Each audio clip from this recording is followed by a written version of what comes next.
The whole notion of conspiracy has been so ridiculed that it's socially challenging just to consider it. And there's always a reasonable sounding story to explain any one incident on its own. I personally used to try to justify how the same people consistently ended up with more money and more control by thinking they must just be taking advantage of the situation, but not actually causing it.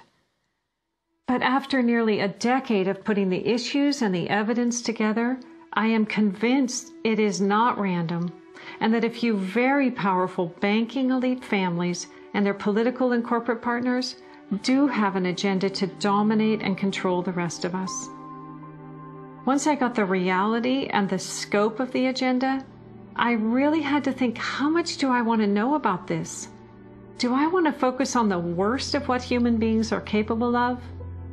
I decided it is worth knowing who these people are and how their organizations operate, because on the other side of the rage and the sadness are clarity and strength, the power we have to focus our efforts effectively now that we understand what's really going on.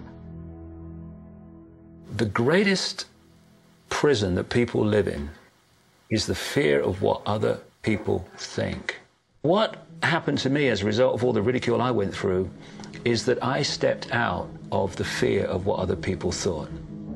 And it's only when you do it that you realize what a prison you lived in before. And what it gave me was a personal understanding of how easy it is for a few to control the many. All you have to do is dictate the norms in society. What is considered right and wrong, moral and immoral, good and bad, sane and insane, possible and impossible. And you build what I call a hassle-free zone. And if you live your life within that zone of perception, belief, and what you say and think, then people will leave you alone because you're normal. Once you step out of that pen and you start to express your uniqueness, what the Illuminati have created is a whole human population of prison warders who are jumping on those that are stepping out of the norm. And it's interesting, when you get to the edge of that hassle-free zone in what you say and you think, you're not thinking, if I do, what about the head of the World Bank? What's he going to say if I do this? No. We're saying, what will my mother think? What about the guys down the bar and the people at work? What will they say? And what the Illuminati have done by creating the norms, they have created an absolute army of people to impose those norms on each other. Their grand strategy for global dominance is already being implemented. They are carving up the world into superstates that transcend national boundaries so that we are easier for them to manage. They have already established the European Union and the African Union. Politicians from the United States, Canada, and Mexico, under the title of the Security and Prosperity Partnership, have been working on the northern part of what could arguably be called plans for an American Union. This has been going on for years without citizen or congressional consent. A Pacific Union is already in process. This is the organizational chart for global tyranny, the structure for complete control. Here are two of the most powerful men in Europe talking about moving to a single world government. It is extremely important that we, in this new ownership of global governance, have, particularly on both sides of the Atlantic, the implementation of the same rules in the same fashion. 2009 is also the first year of global governance, with the establishment of the G20 in the middle of the financial crisis. On the international level, the central banking elite have put huge organizations in place to implement their policies, including the World Trade Organization, the World Health Organization, the World Bank, and the International Monetary Fund. John Perkins is a man who knows from decades of his own experience as a so-called economic hitman how the collusion of banks, corporations, and governments has taken over countries around the world. We use many techniques, but probably the most common is that we'll go to a country that has resources that our corporations covet, like oil, and we'll arrange a huge loan to that country from an organization like the World Bank or one of its sisters. But almost all of the money goes to U.S. corporations, not to the country itself. Corporations like Bechtel and Halliburton, General Motors, General Electric, these types of organizations. And they build huge infrastructure projects in that country, power plants, highways, ports, industrial parks, things that serve the very rich and seldom even reach the poor. In fact, the poor suffer because the loans have to be repaid, and they're huge loans, and the repayment of them means that the poor won't get education, health, and other social services, and the country is left holding a huge debt by intention. We go back, we economic hitmen, to this country and say, look, you owe us a lot of money, you can't repay your debts, so give us a pound of flesh.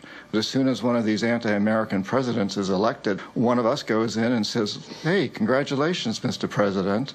Now that you're president, I just want to tell you that I can make you very, very rich, you and your family. I've got several $100 million in this pocket. If you play the game our way, if you decide not to, over in this pocket I've got a gun with a bullet with your name on it in case you decide to keep your campaign promises and throw us out. Sell our oil companies your oil real cheap, or vote with us at the next UN vote, or send troops in support of ours to someplace in the world such as Iraq. And in that way we've managed to build a world empire with very few people actually knowing that we've done this. Like many people, I thought a conspiracy for global domination could not really work because basically people are just not that competent.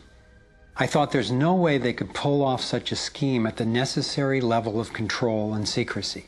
One of the false hopes is this is all happening because government is incompetent, and it's a giant mistake, and people really don't know.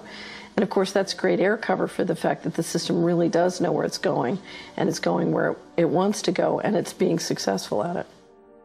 Still, I wondered how could something that is so big and corrupt be kept secret? It's a simple structure, and if it wasn't simple, it wouldn't work. And it can be likened to a compartmentalized pyramid. If you look at any organization today, don't matter whether it's a transnational corporation, a university, a government, a secret society, they're all structured as a pyramid.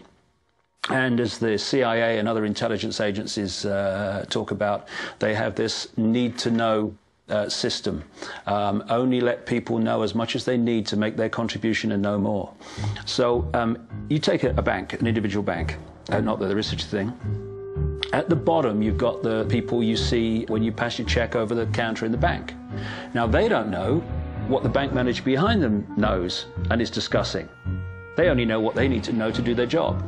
The bank manager in the office behind them, he doesn't know or she doesn't know what's happening at the next level, and they don't know what's happening at the next level. And eventually, you've got a tiny few people at the peak of the pyramid of that banking structure. They're the only ones that know what the real agenda of the bank is and what the direction is that they're going and why. This kind of compartmentalization explains how the Manhattan Project, which developed the atom bomb in World War II, was kept secret despite having 130,000 people working on it. When I first let in the scale and the intentions of the agenda, I felt like I had the flu for about 2 weeks. But then it dawned on me.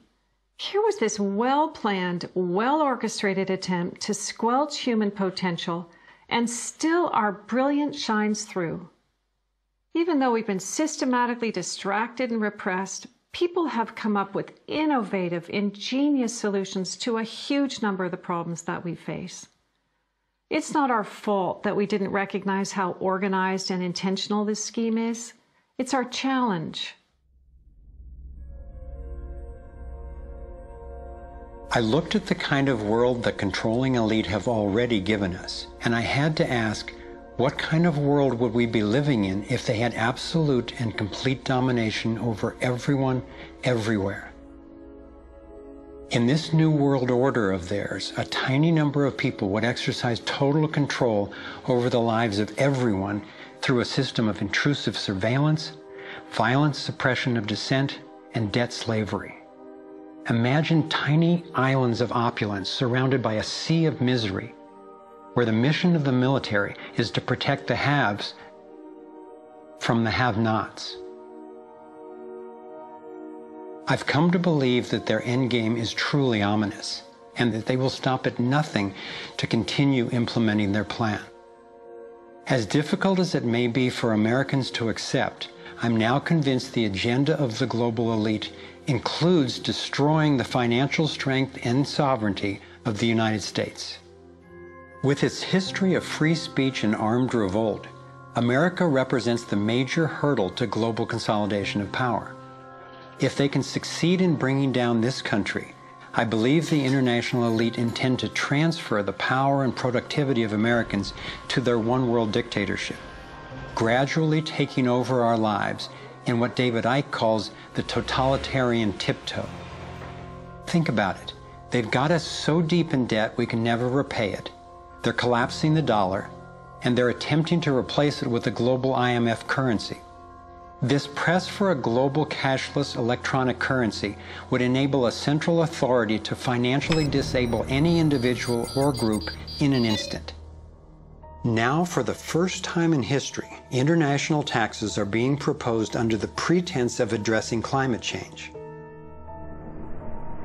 Like a Trojan horse, the suggested treaty unveiled at the 2009 Copenhagen Climate Conference appealed to our concern for the environment while distracting us from the fact that this unprecedented carbon tax would be paid to the World Bank and enforced by global police. There are ways to address our obvious need to curtail pollution without creating a tax base for tyranny. You want to change society in a way that you know that if you do it openly, you know you're going to get an adverse reaction. So you don't do it openly. You play problem, reaction, solution. Stage one, you create a problem. It could be a terrorist bomb, it could be a 9/11, it could be a run on a currency, it could be a stock market collapse, a government collapse. You tell the people your version of A, who did it, and B, why. And at this point, problem, reaction, solution would fall down if we had a media that was in any way related to journalism. Instead, the mainstream media is a public relations office for the official version of events. Turns out President George W. Bush was right about Saddam Hussein hiding weapons of mass destruction. The virtually only way or source of information that the public have about this event is from the mainstream media. And what they're looking at stage two of problem, reaction, solution is the reaction of outrage, of key fear. And they want the public to say to the government, something must be done, this can't go on, what are you going to do about it? And this allows stage three, which is those who've created the problem, glean that public reaction with a false story, to then openly offer the solutions to the problems they have themselves created. The idea of using tragedy, manufactured or simply utilized, was deeply significant in my finally understanding how far these people will go to achieve their goals.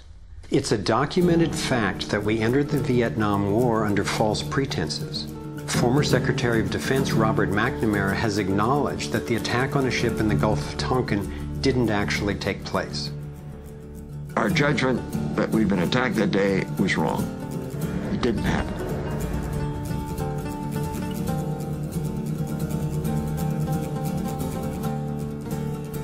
More recently, former President Bush used non-existent weapons of mass destruction as a pretext for invading Iraq. Tactics like this are sometimes referred to as false flag operations. An increasing number of people believe that 9/11 was a false flag operation by the global elite in order to set the stage for taking over Middle East oil and dismantling U.S. constitutional protections. There are lives in the balance. There are people under fire. There are children at the cannon. There is blood on the wire. There is blood on the wire. There is blood on the wire. There is. Most of what's needed for a police state is actually already in place. Right now in America, any of us can be imprisoned without warning or due cause, and we can be kidnapped, tortured, and assassinated legally if the government decides what we are doing is a threat to their plan. All they have to do is name us as a suspect in their so-called war on terror. We're being watched more and more. In 2010, there were 30 million surveillance cameras recording us in the US alone. When we demonstrate, we're now relegated to what are euphemistically called free speech zones. Zones for free speech? Every phone call and email we send is collected and archived and can be inspected at any time. Our driver's licenses and passports have computer chips implanted in them to track our every move. And now hospital patients are getting these same chips implanted under their skin. In fact, it was Procter & Gamble who developed these chips, initially for tracking their products. It's always offered as a way to help, but even an assistant director of Central Intelligence has admitted it's an entry point to getting all of us chipped for better tracking and control. These would-be controllers, through the U.S. Space Command, have outlined a plan called full spectrum dominance. Sophisticated satellite surveillance, as well as directed energy and laser weapons, which are already developed, have the ability to target dissenters anywhere on Earth. I believe they are also trying to ensure they can deal effectively with any resistance. FEMA containment camps and railroad cars with shackles have been recently constructed or refurbished all over the United States for use in what officials call times of pandemic or civil unrest.